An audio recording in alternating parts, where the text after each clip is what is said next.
სიცოცხლისათვის. ამ მარათონის მისიაა მსოფლიო ზურგის ტვინის დაავადების გარეშე და მასში უამრავი ქვეყანა მონაწილეობს. მარათონს საინტერესო ფორმა აქვს. არ არის ფინიშის ხაზი, დადის ფინიშ მანქანა, რომლის დაწევა ნიშნავს, რომ მარათონს ეთიშები და უკან გაბრუნებს. მარათონიდან შემოსული თანხა ერიცხება ცენტრს, რომელიც ზურგის ტვინის დაზიანებას იკვლევს. ეს ემსახურება ადამიანის ჯანმრთელობას, საქველმოქმედოა ეს და ამისთვის შემოიღეს საერთოდ თავიდან. ზურგის ტვინის დაავადებით დაავადებულთათვის კვლევების ჩატარება, ახალი ტექნოლოგიების შემუშავებას და აი ამისთვის მიდის ეს ხარჯები.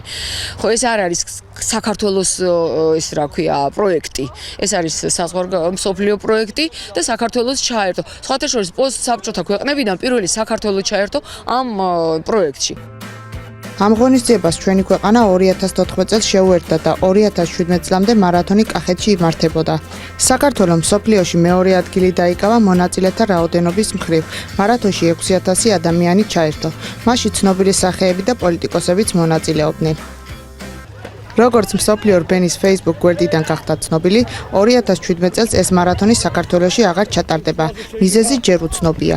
მარათონის ჩატარებაზე უარი ჯერ არაა დადასტურებული, თუმცა წინა მარათონის მონაწილეები ამბობენ, რომ ეს ზუსტად იციან, რადგან სხვა ქვეყნებში რეგისტრაცია უკვე დაწყებულია. საქართველო კი მათში არ ფიგურირებს. ეს იყო ჩვენთვის ძალიან დიდი мотиваცია. კი არის სხვა მარათონები. სხვა მარათონები რა თბილისის მარათონი რჩება ერთი, იმიტომ რომ ყაზბეგის მარათონიც რაღაც ამბობენ რომ არც ეს არ ჩატარდებაო. პატარ-პატარა გარბენების თავდაცვის სამინისტრომ ჩაატარა ორჯერ გარბენი 5 კილომეტრიანი, ისიც რაღაც შარშან აღარ იყო.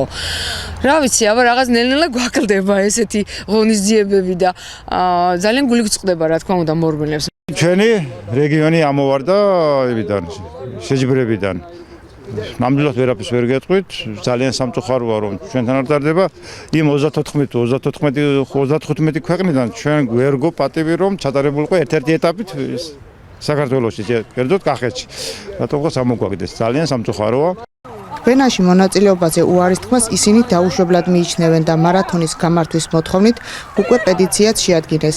ალბათ სხვანაირი უფრო მეტი ინფორმაცია, რაღაც სხვა გზებია მოსაძებნი, რომ თუნდაც ამას მოეწეროს ხელი და ხალხს მეტი ინფორმაცია ჰქონდეს. შეიძლება ბევრმა არც იცის 5000-დან რომ აღარ ტარდება წელს ეს გარბენი. სპორტით ვარ დაკავებული სადღაც 20 წელი. ისრაელში ჩავედი 27 წლის წინ და ახლა დაბრუნდი 9 წლის წინ საქართველოში. რამდენად დიდია განსხვავება? სხვანაირად შემიძლია ვთქვა, შედარება არ შეიძლება. სპორტის სამინისტროში ამ თემაზე კომენტარს არ აკეთებენ და მხოლოდ იმას ამბობენ, რომ ყველა ზომას მიმართავენ, რათა მარათონი ფრთების სიცოცხლისათვის ჩვენს ქვეყანას დაუბრუნდეს. თუმცა დღეის მონაცემებით ჩანს, რომ საქართველოში ეს ჰუმანური მისიის ღონისძიება აღარ ჩატარდება. კენკრის წარმოების განვითარებისა და ევროპის ბაზარზე პროდუქციის